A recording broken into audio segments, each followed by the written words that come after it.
Boa noite, boa noite. Boa noite. Não? Vai, agora não. Boa noite.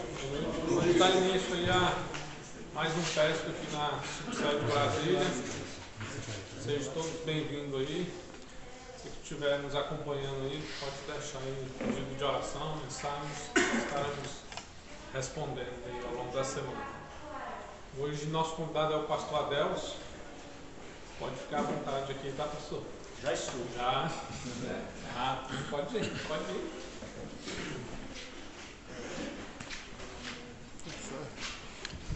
Certinho.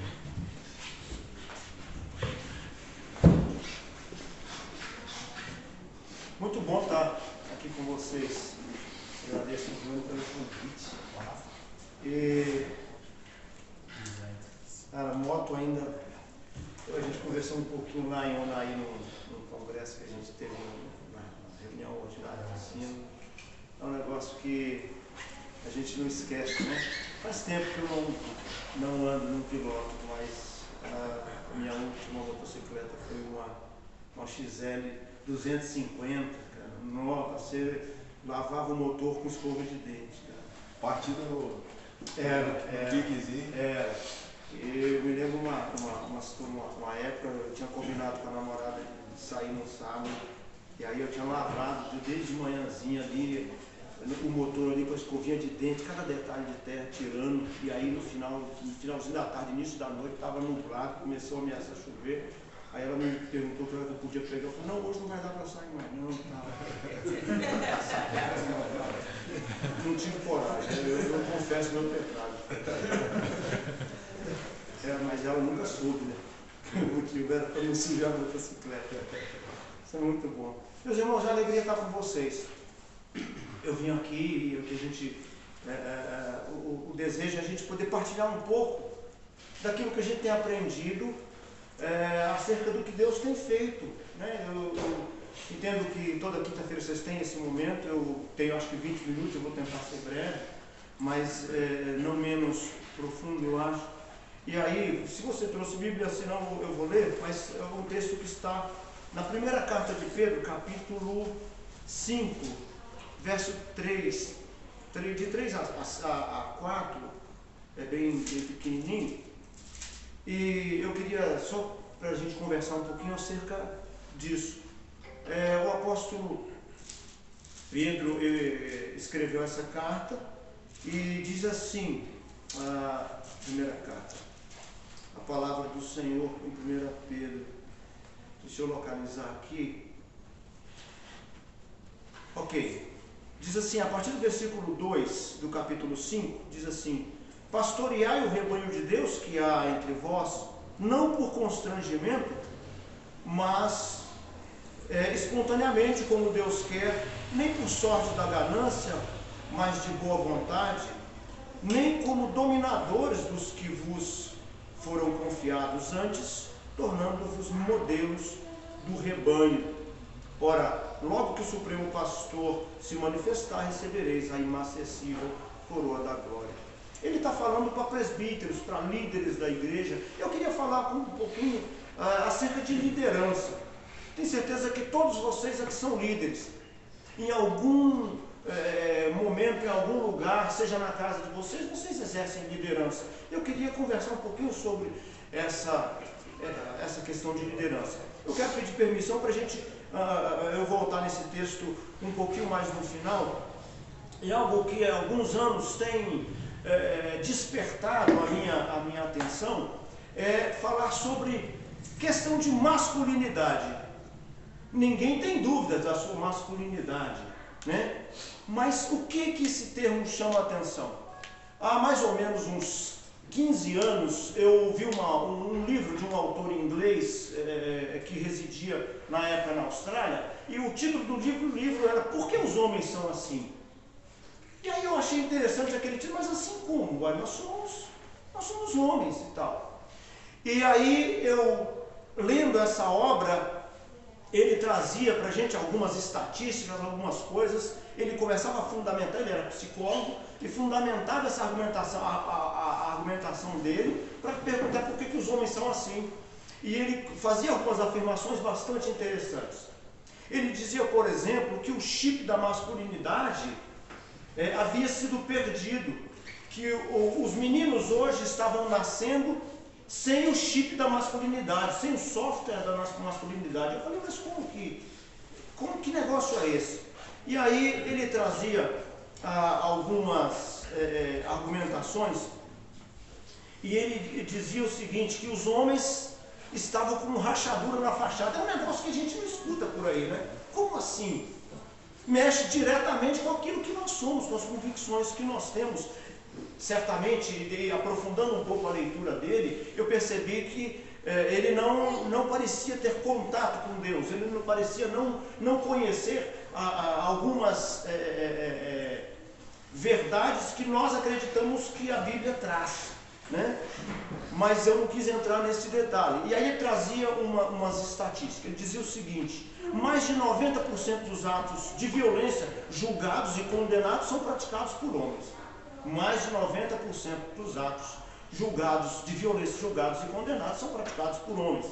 Ele dizia, nas escolas, 90% dos alunos com problemas de comportamento são garotos.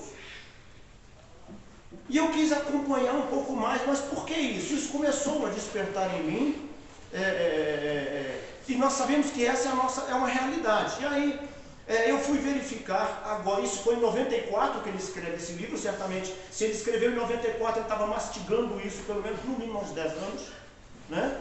Lá na Austrália, num contexto muito diferente do contexto que nós temos aqui no Brasil. E aí, em 2018, eu fui ver uma pesquisa encomendada pela então ministra Carmen Lúcia, ministra do Supremo Tribunal Federal e do CNJ, acerca da massa carcerária no Brasil.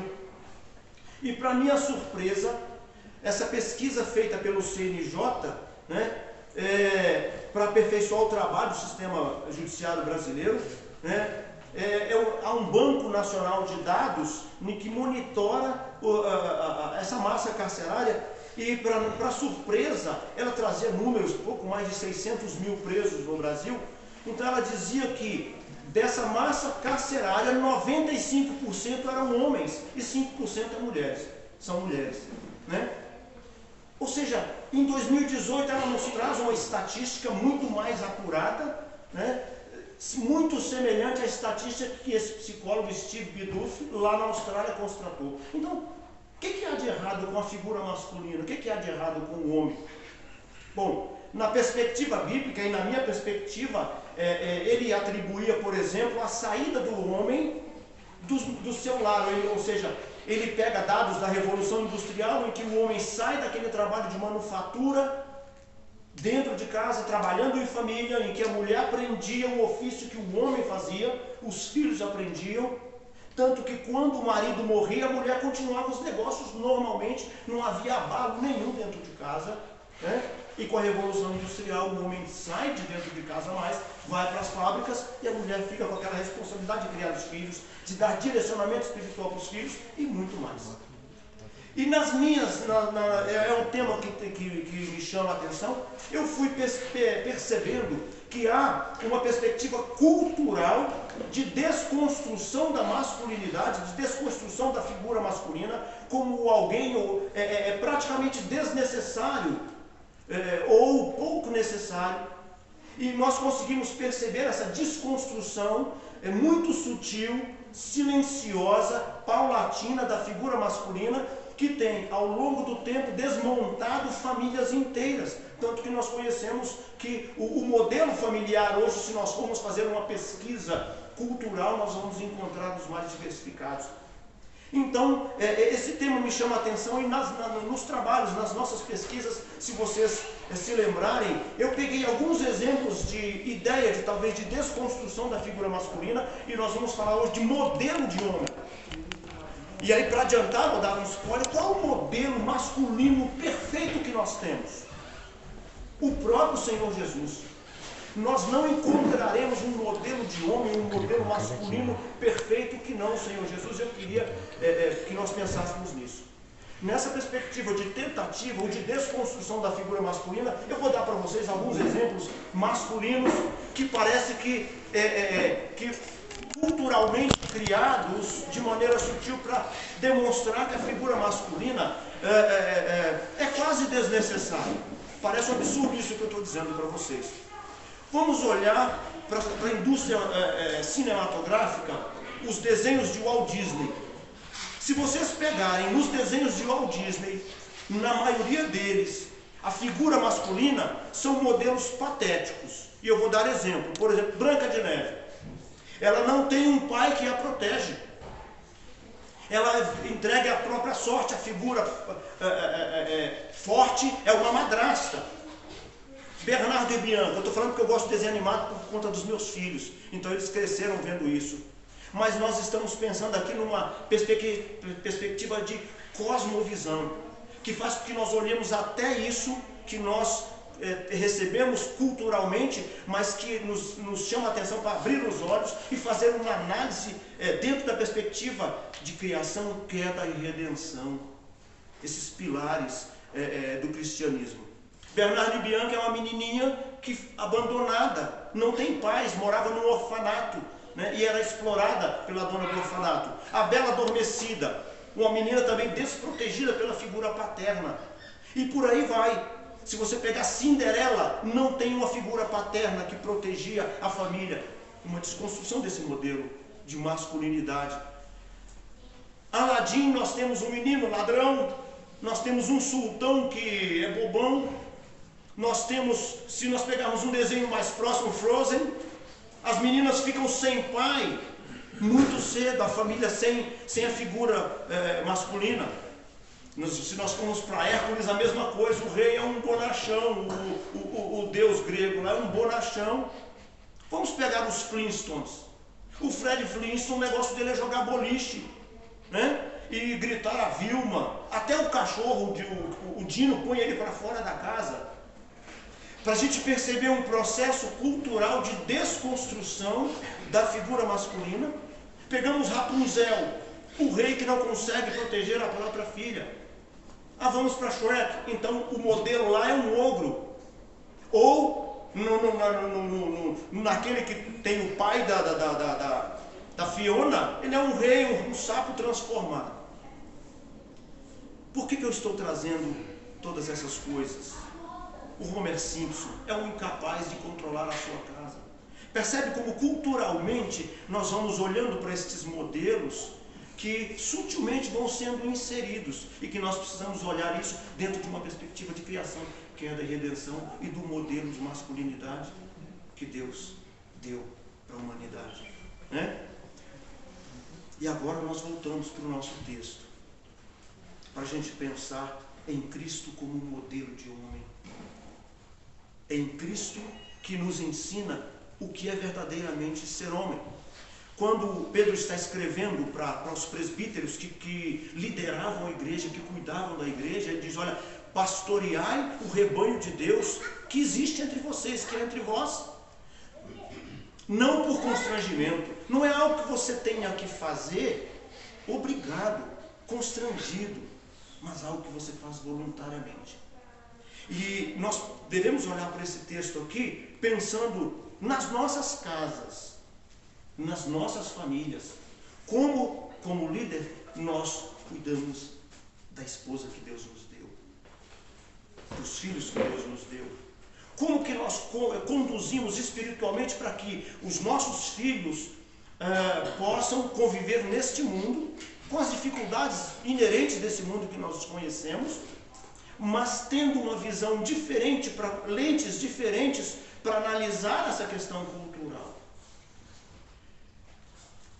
Pedro diz assim, olha, não por sorte da ganância, não é dinheiro à custa de qualquer coisa. Então, cuidar desses que nos foram confiados e os filhos que Deus nos confiou, a esposa que Deus nos confiou, porque o verdadeiro modelo de masculinidade, ele é muito mais profundo do que o que culturalmente nos é passado, esse que tem sido ao longo do tempo desconstruído, de maneira muito sutil, né? Eu me lembro de uma escritora que ela foi feminista radical nos anos 60, e ela deu uma entrevista para a revista Veja, há uns 10 anos mais ou menos, na época ela estava com 66 anos, ela tinha um filho que era adotado de 11 anos, né? E ela não conseguiu ter filho biológico, e isso pode acontecer por várias questões, e não vem ao caso no momento, mas achei muito interessante o que ela disse.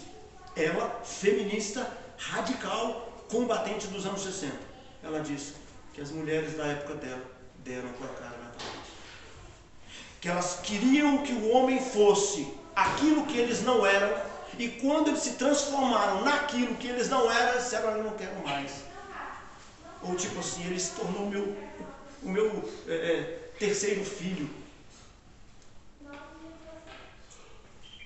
Líder, Deus nos chamou para liderar, e nós não podemos cair na armadilha cultural que faz com que aquilo que Deus deu, e nós vamos mencionar um pouco acerca do que o apóstolo Paulo fala lá em Efésios, e o apóstolo Paulo não pode ser acusado de machista, porque acusar o apóstolo Paulo de machista é acusar o Espírito Santo que o inspirou a escrever. Mas compreender o que ele fala lá em Efésios 5, a partir do capítulo 22, sobre como deve ser o marido, como deve ser a esposa, porque ele compara o marido a Cristo, e quando ele compara o marido a Cristo, difícil não ser submisso a Cristo, sendo ele naquele modelo. Então, esse modelo de masculinidade, do qual Cristo é o mais perfeito, é o que Deus quer de cada um de nós. Eu digo isso porque muitos dos meus pressupostos precisaram cair acerca de muitas questões, à medida que a gente foi meditando nessa perspectiva, não é? Que desse modelo perfeito de Cristo, de um líder que deve ser um exemplo para os liderados. Nós sabemos que no meio empresarial, o líder, para atingir as suas metas, se necessário, ele esmaga o seu liderado, porque ele tem que cumprir as metas. É assim ou não é? Às vezes no meio empresarial, se aquele que lidera não tiver uma mente trabalhada, ele quer cumprir a meta, né? O modelo de liderança de Cristo é diferente. Ele faz com que os seus liderados sejam edificados e cresçam. Ele faz com que os seus liderados sejam liderados pelo exemplo. Lembra daquele ditado que diz que as palavras movem, mas os exemplos arrastam? Cristo é o maior exemplo de liderança. Ele é que deve ser seguido.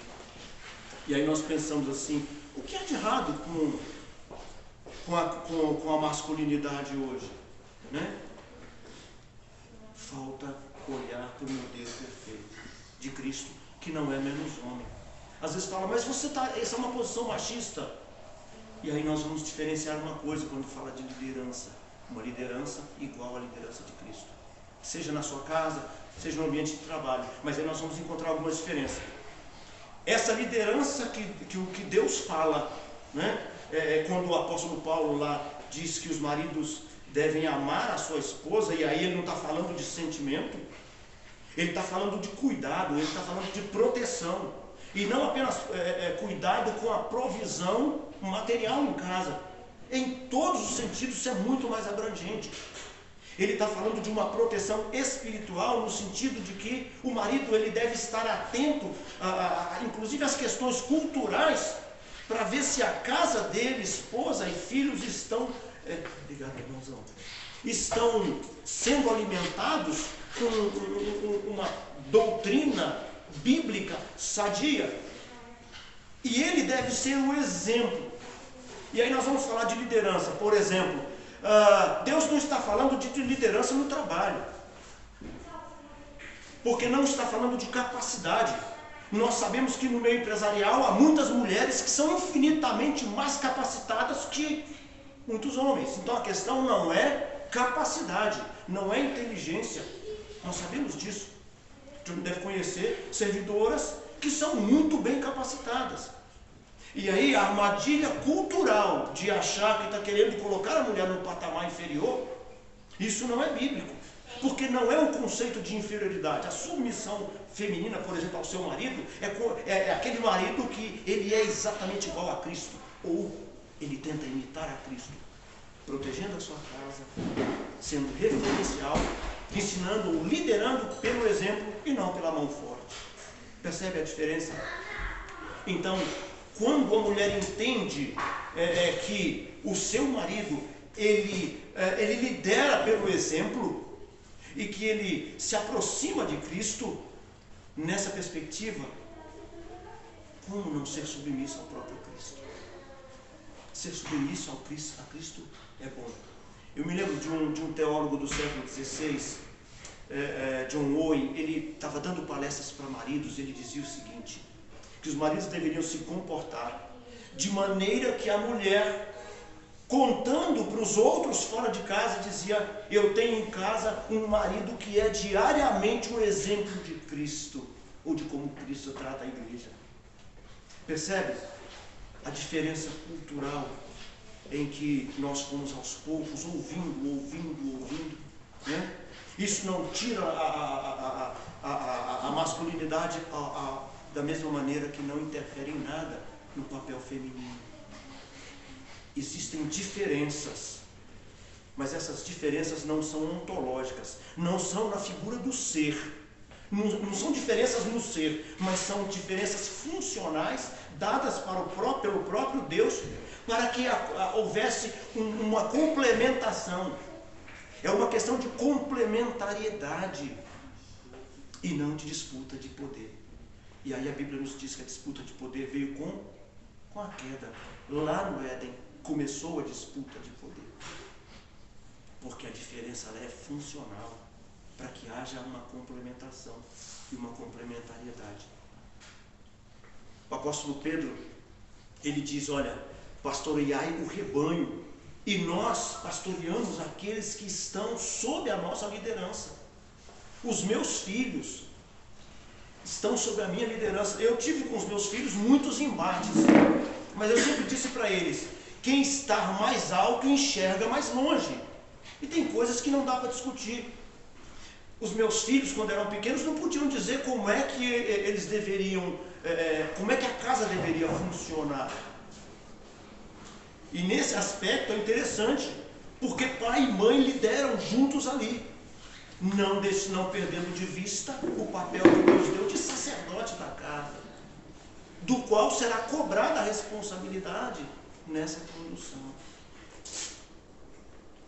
Olhar para as Escrituras é olhar para esse manual santo que Deus deu para as coisas funcionarem, e com um olho de lince para a questão cultural, que tenta jogar homem contra mulher, marido contra esposa, e dizer que esse modelo de família é falido. Se é falido, então o próprio Deus falhou. O apóstolo Pedro, ele diz no finalzinho aqui, que verso 3, olha, nem como dominadores dos que foram confiados, antes tornando-vos modelos para o rebanho. Tem gente olhando a gente, os nossos filhos nos olham, e ele diz que: ora, logo que o Supremo Pastor se manifestar, recebereis a inacessível coroa da glória. Ele está dizendo o seguinte: olha, o dia que você tiver que pagar a fatura, o dia que você tiver que prestar essa conta, né, você vai receber essa coroa inacessível. Isso significa, você vai receber algo que não deteriora, que dura para sempre. Esse é o chamado que Deus nos deu, como homens que Ele constituiu, para liderar a casa, para liderar a família, para liderar esse mundo caído. Porque se nós temos nesse mundo todas essas questões difíceis. Eu me lembro de um jogo, isso muito antigo, na época que aconteceu, num jogo em Recife, eu não me lembro se do esporte, com alguém do Recife, em que alguém de lá de cima jogou um vaso sanitário lá embaixo e uma pessoa morreu. Eu fiquei imaginando o que ia na mente para arrancar um vaso sanitário e jogar de lá de cima. A troco de quê? Qual foi o benefício que ele iria oferir? Fiquei imaginando essas questões, pensando o que ia no coração.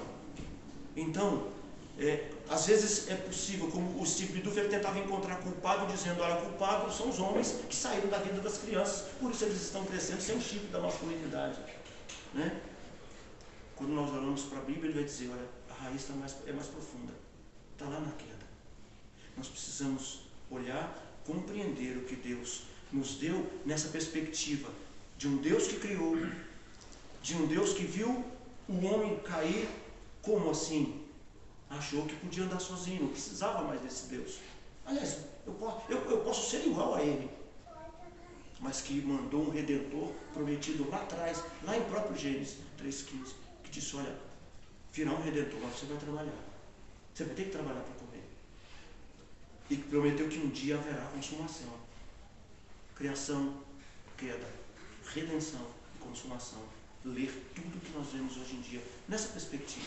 Se nós fizermos isso, nós vamos compreender esse mundo caído, nós vamos compreender quais são algumas das nossas dificuldades e dificuldades do mundo, e nós vamos conseguir olhar para o ser humano, para nós como homens, e homens que Deus cuida, e que Deus quer que sejam um modelo perfeito, como Cristo, que um dia nós veremos na glória. Que Deus nos abençoe, vamos orar. Querido Deus, Pai Celestial, nós agradecemos ao Senhor pelo privilégio de estar aqui com os Teus filhos. Sabemos, ó Deus, que o tema ainda é muito mais profundo. Nós estamos aqui apenas instigando o coração dos Teus filhos para uma reflexão que é bem mais profunda. Agradecemos pelo convite, pela oportunidade de partilhar um pouco, uma pequena porção da Tua Palavra, que é santa, que foi inspirada pelo Senhor na figura do Espírito Santo.